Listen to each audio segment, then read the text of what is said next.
ዛሬን በመሰብሰብ ትናንትን በማከማቸት ነገን በማካበት አስተሳስሮ የሚሄድ ሳይሆን ኢዳሙን አረ ወልቲ ቀቡን ካሌሰ ኩሱን ቦሩ ገብፈቹ ያደማ ወልቲ ቅንደሰ ደሙዳ ከዚህ ቀደም ቱሪዝምን በሚመለከት የነበረው ሳቤ እንደ ደጋፊ ዘርፍ ከነዱራ ደሜ ቱሪዝም ይፍላልች ቱሬ አካዳሚ ደገራት መለ አካዳሚ ቢየቱም ሱት ላለማን ቱሬ የኢትዮጵያ ፕራይቬት ሴክተር አሁን ለመጣው ቱሪዝም መነቃቃትና ስራ ማይተካ ሚና ተጫውቷል። ሴክተራለን ኑንፋ ኢትዮጵያ ሰሶቺ ቱሪዝምን ኑፌፊ ኦጂ ኦጀተማ ጅሩ ከሰቲ ገውላና ባቻ ጅሩ በተለያየ ሀገር መተው ኢትዮጵያን እየጎበኙ ኢትዮጵያን በብዙ አስተዋውቀዋል።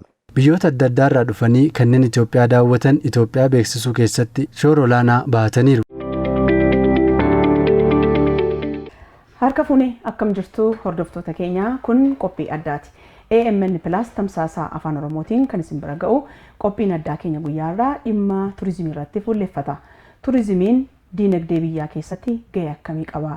Addumaan ammoo magaalaa Finfinnee keessatti turizimii maqaa dha'uun akkamitti danda'ama? Turizimiin dhimma qananiiti kan jedhan illee jiru. Haa ta'u malee garuu mootummaan jijjiiramaa waggoota torbanii asitti dhimma kanaaf xiyyeeffannaa addaa kennuudhaan hojii kana adda durummaadhaan Finfinneerraa jalqabuudhaan sosochii gurguddaa geggeessuunsaa ni beekama. Dhimma kana irratti fuulleffachuudhaan egaa turizimii magaalaa Finfinneerraa Koomishinar Hundee Kabbadaa as istuudiyoo keenyatti afeerrannee jirra. Isaaniin baga nagaan dhuftan jenna. Baga nagaan eegdan. Finfinneedhaa fi turizimii akkamitti walsimsiisuu danda'ame addumaan waggoota torba bara jijjiiramaa kana asitti kanarraa eegallu baay'ee gaariidha gaaffii gaariidha. Egaa indastiriin turizimii kun indastirii baay'ee guddaadha umuriidhaanis baay'ee dheeraadha. Akkuma caaseffama mootummaa qofatti yoo ilaalle waggoota 60-70 darbaniif biyya kana keessatti dameewwan adda addaa jala galee indastirii tajaajila kennaa turedha. Garuu rakkoon jiru rakkoo ilaalamaati. Ilaalamaa wal qabatee indastiriin kun indastirii guddaa dinagdee biyyaa utubuudhaa danda'u dinagdee biyyaa keessatti jijjiirama fiduudhaa danda'u godhanii fudhachuun rakkoo mataasaa danda'e qaba ture. So kanarraas kan ka'e damee guddaa kana dameewwan biraa wajjin walitti fidanii yeroo tokko damee aadaa yeroo tokko daldala wajjin yeroo tokko investimentii wajjin akka damee xiqqaa tokkotti qofa fudhatanii tajaajila akka inni kennu godhamaati kan ture. Kun ilaalamarraa madda. haa ta'uutii qabatamaadhaan mootummaan jijjiiramaa damee kanaaf xiyyeeffannoo addaa kenne keessattuu utubaawwan dinagdee 5 biyya kana utubuudhaa danda'an keessaa tokko godhee fudhatee poolisiidhaanis deeggaramee poolisii deeggaramuu qofa doon taane immoo organizational structure mataasaa akka qabaatu ta'amee tajaajila akka kennu godhameera jechuudha. Kun akka caaseffamaatti xiyyeeffannoo kennameef agarsiistuu guddaadha jedheen fudhadha. Kana qofa miti wanti adda isa godhu xiyyeeffannoo kennuu qofa osoo hin taane xiyyeeffannoon kun qabatamaadhaan akka lafarra bu'u hojii misoomaatiin akka deeggaramuudhaa danda'u hojii bal'aadha kan hojjetame. Haaromsa masara mootummaarraa jalqabee muummichi ministeeraa keenya inisheetiiviiwwan gurguddaa fudhatanii gabataa lashaggar gabataa latuulid fi kanneen kana fakkaatan kalaquudhaan misoomni turizimii biyya kana keessa kanaan dura hin turre ilaalamaan akka jijjiiramu qabatamaadhaan lafarrattis immoo misoomni kun akka mul'atu taasifame jechuudha. Sanarraa ilaalamni namaas ilaalchi namaas qabatamaadhaan akka jijjiiramu ta'ee jechuudha. Egaa inisheetiiviiwwan gurguddaa biyya kana keessatti hojjetaman bu'uurarraa kan jalqabe magaalaa Finfinneerraa jechuudha. So Finfinneen immoo kanarraa addatti fayyadamteetti jedheeti kan yaadu. Piroojeektiiwwan gurguddoo kanaan dura hin turre garuu attiraakshinii yookaan immoo hawwata ta'anii jiran qofa gara iddoo gomsa turizimiitti jijjiiruun danda'ameera. Kun kan ta'uudhaa danda'u misoomaan jechuudha. Bu'uuraalee misoomaa ta'uu danda'a gama mootummaatiin misoomawwan damee dhuunfaatiin tajaajila adda addaa turistiidhaaf kennan dabalatee magaalaa Finfinnee keessatti hojiin bu'uurarraa indastirii turizimii kana jijjiiruudhaa danda'u hojjetame. Kanarraa maddee jechuudha. Kanaaf kanaan dura ilaalamni damee kanaaf ture xiqqaa ture haa ta'uti bara jijjiiramaa as qabatamaadhaan indastiriin kun dinagdee biyya tokkoo dinagdee biyya keenyaa dinagdee magaalaa keenyaa jijjiira ilaalamni jedhu kun qabatamaadhaan lafarraa akka bu'u ta'ee magaalaa Finfinnee keessattis piroojeektiiwwan gurguddaan hedduun akka hojjetaman ta'e kanarraa gara dinagdeetti jijjiiramee yeroodhaa gara yerootti yaa'insi turistii gara magaalaa keenyaa dhufu dachaadhaan akka dabalu ta'ee kanarraa immoo galiin magaalli keenya argattus baay'ee guddaadha. Misoomni koriidarii magaalaa Finfinnee keessatti hojjetameef hojjetamaa jiru hambaawwan magaalaa Finfinnee keessatti kanaan dura dhokatanii jiran mul'isuu keessatti wal dubbisuun seektaroota kana gidduu jiru. Ijaarsa bu'uuraalee misoomaa fi turizimii gidduu maal fakkaata? Egaa hojiin misooma gurguddaan magaalaa keenyatti gaggeeffamaa ture bu'uura irraa fayyadamummaa uummataa mirkaneessuudhaaf. Kanaanis immoo milkaa'inni gurguddaan argameera. Addatti immoo hojiin misoomaa keessattuu damee turizimii irratti hojjetame immoo indastirii turizimii magaalaa keenyaa daran akka ol ka'u taasiseeti kan inni jiru. Egaa indastiriin turizimii kun bu'uura misoomaa gaafa jennu bakka lamatti qoonnee ilaaluu dandeenya. Bu'uuraalee misoomaa barbaachisoo ta'an turistiin tokko bakka ga'umsa turizimii qaqqabuudhaaf isa tajaajilu argachuudhaan wal qabata. Kun immoo magaalaa Finfinnee keessatti keessattuu hojiin misooma kooriidariitiif misooma qarqara lageeniitiin hojjetame bu'uura irraa rakkoo kanaan dura ture hiikuu danda'eeti kan inni jiru jechuudha. Kanaaf kanaan dura magaalaa keenya keessatti iddoowwan ga'umsa turizimii jiran turistiin tokko daawwachuudhaaf yeroo dheeraatti fudhatu salphumatti yeroo gabaabaa keessatti bakka adda addaa dhaqee akka daawwatuuf haala mijataa uumeera jechuudha. Kun akka waliigalaatti jiruuf jireenya hawaasa magaalaa kanaa jijjiiruu keessattis gaheen inni taphatu baay'ee guddaadha. Addatti immoo indastirii turizimiitiif hiikni inni qabu baay'ee guddaadha jechuudha. Turistiin dhimma filannooti. Filannoo garaagaraa barbaada, bu'uuraalee misoomaatiin filannoo barbaada, waan mijataa barbaada. Kana goonee yoo jennu yaa'insi turistiin dabala, akkasumas immoo turtiin turistii akka guddatu ta'a jechuudha. Misooma kooriidariitiin magaalaa Finfinnee keessatti waan hojjetame dhimma bu'uuraalee misooma murtaa'aa qofaa miti. Dhimma bu'uura irraa damee turizimii jijjiiruudhaa danda'u hojii guddaadha kan irratti hojjetame. Tokkoon misooma kooriidarii magaalaa kana keessatti hojjetame fudhattee gaafa ilaaltu isaan cinatti maaltu hojjetame kan jedhu ka'uu danda'a. Fakkeenyaaf daandiidhaan wal qabsiisnee kanaan dura biyya kana keessatti kan beekamu daandii konkolaataati yoo baay'ate immoo daandii namni irra deemu sun akka lagzhariitti yoo ilaalame jechuudha. Yeroo ammaa kana garuu bu'uuraalee misooma daandiidhaan wal qabatee hojjennu qofti kan konkolaataa dabalatee kan namni irra deemu dabalatee dabalataan immoo gosa tajaajila tiraanspoorteeshinii yookaan immoo geejjibaa turistiin barbaadu biraa fakkeenyaaf saayikilii ta'uu danda'a fi kanneen kana fakkaatan haala guutuu ta'een akka hojjetamu ta'eeti kan inni jiru. Isa qofaa miti magaalaa kana keessatti turistiin tokko akka garaasaatti socho'uudhaaf waan isa barbaachisu baay'eedha kan inni jiru. Kanaan dura magaalaa keenya keessatti hin baratamne namni daandii irratti qulqullaa'a. Har'a garuu reestruumiiwwan misooma kooriidariitiin hojjetaman lakkoofsaan hedduudha. Namni dirqama hoteela seenuun ittiin jiraatu bakka adda addaatti fayyadamuudhaaf haala mijataa uumameefii jira jechuudha. So hojiin misooma kooriidarii hojuma misooma murtaa'aa qofaan laalamu odoo hin taane addatti damee turizimiitiif hiikni inni qabatee dhufe bu'aan inni qabatee dhufe baay'ee guddaadha jechuudha. Kanaaf turistiin tokko gara magaalaa keenyaa yeroo dhufu salphumatti bakka barbaade dhaqee akka inni daawwatu kan ta'e. Kana qofaa miti egaa namni kanaan dura guyyaadhaan daawwataa yoo baay'ate magaalaa keenya keessa turtii sa'aatii jaan iddoo ga'umsa turizimii magaalli kun qabdu hunda daawwatee gara hoteela isaatti deebi'a. Har'a garuu iddoowwan ga'umsa turizimii magaalaa Finfinnee keessatti hojjetaman kan haaromfamanii tajaajila kennaa jiran yoo fudhanne turistiin tokko yoo xiqqaate torban lamaaf sanaa olitti fudhata. Magaalaa Finfinnee keessa daawwachuu danda'a. Exactly. Kanaan dura halkan deemuun sodaadha. Madda sodaa ture magaalaa Finfinnee keessatti. Har'a turistiin akka barbaadetti halkan sa'aatii jaan sa'a 24 magaalaa kana keessa socho'ee bakka barbaadu dhaqee daawwatee deebuudhaaf carraa argata.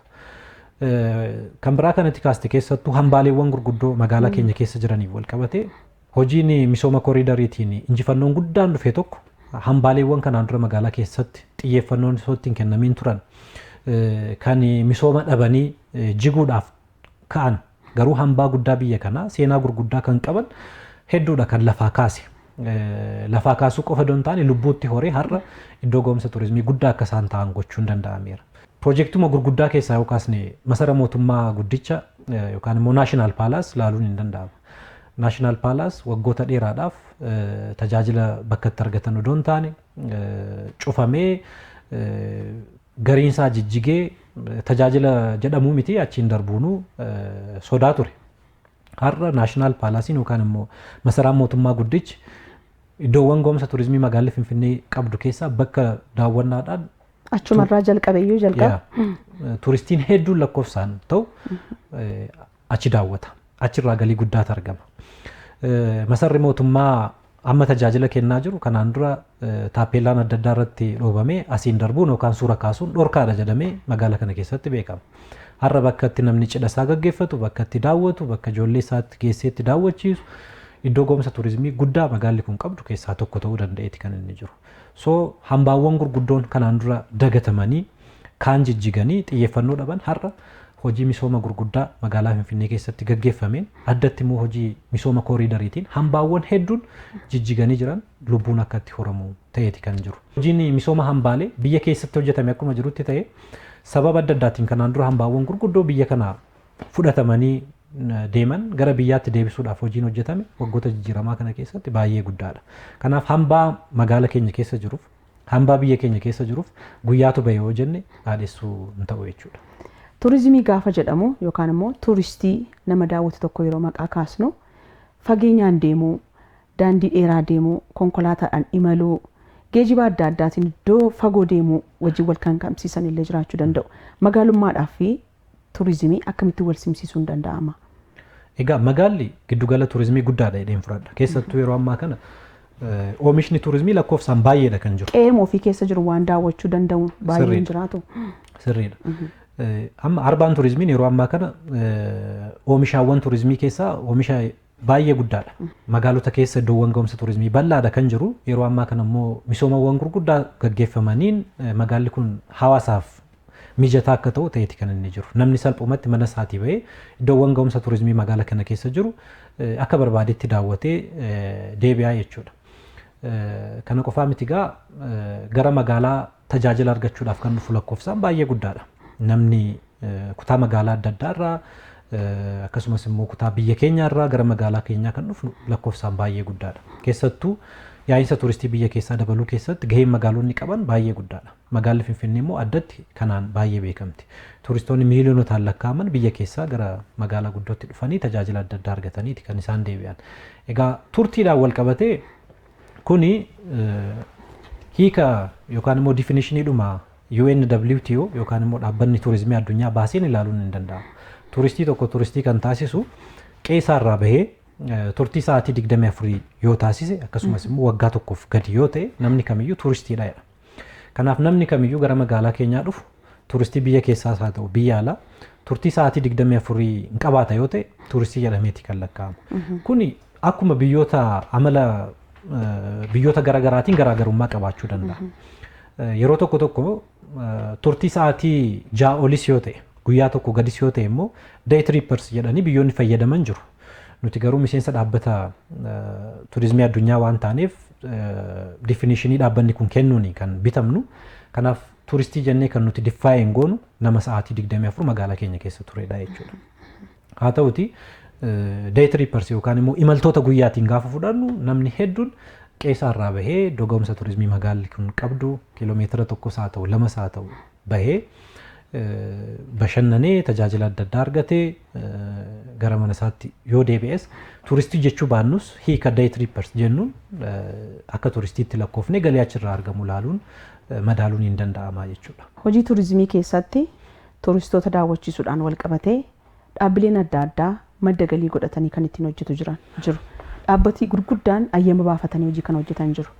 Dhiyeenyaa asitti hammam dabaleera kun namoonni hojii kana keessatti hirmaatan dhaabbileen gurguddaan seeftaan yookaan immoo nageenyummaan isaanii mirkanaa'ee tajaajilli isaan kennan sadarkaa isaa kan eeggate maqaa biyyaa gurguruu kan danda'an yoo namni biyya alaatii dhufe yeroo Itoophiyaa dhufu yeroo gara Finfinnee dhufu maqaa gaarii biyya kanaa fudhatee akka deebi'uuf ergama biyyaa yookaan immoo imaanaa biyyaa maqaa biyyaa gabbisuudhaan waan wal qabatuuf hojiin kun dhaabbilee ammamiitu yeroo ammaa hojii keessa galee jira keessumatti jijjiiramaa asitti.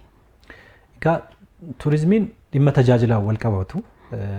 Turistiin tokko gara biyya keenyaa gaafa dhufu tajaajila barbaada. Tajaajilli kun immoo bakka adda addaatti kennama. Turistiin tokko magaala kana gaafa dhufu waan inni barbaadu waan baay'eedha kan jiru. Bakka bultii irraa jalqaba. Waan nyaatu, waan dhugu, bakka itti bashannanu, bakka daawwatu fi bittaa garaagaraa bakka itti gaggeeffatu ta'uu danda'a. Kunniin hundi cancala turizimii kana keessatti kan isaan jiran. So tokkoon tajaajilaa damee kana keessatti kennamu baay'ee bal'aadha jechuudha. Achuma keessatti immoo qooda fudhattoonni jiran baay'ee guddaadha. Kana gaafa jennu keessattuu damee turizimii keessatti dameen dhuunfaa tajaajila bakka bu'iinsa hin qabne kenna. Waan nama sila kaasaa turre bakka bultiidhaan wal qabatee fi tajaajilli turistiin barbaadu kennuudhaan wal qabatee dhaabbilee dhuunfaadha kan kennan kana kan tajaajila kanaa kennan. So ga'umsi dhaabbilee dhuunfaa tajaajilli dhaabbilee dhuunfaa industirii turizimii guddisuu keessatti gaheen inni qabu baay'ee guddaadha. Magaala keenya keessattis yoo fudhanne dhaabbilee tajaajila turizimii jennee kan adda baasnee jirru hedduudha kan jiran. Dhaabbileen tajaajila turizimii kan jennu kuniin warra tajaajila nyaataa kennan ta'uu danda'a, bakka bultii ta'uu danda'a, warra daawwachiisan, warra paakeejiiwwan garaagaraa bocanii gurguran fi ogummaa garaagaraa irratti ogummaa turizimii irratti bobba'anii hojii konsaltingii ta'uu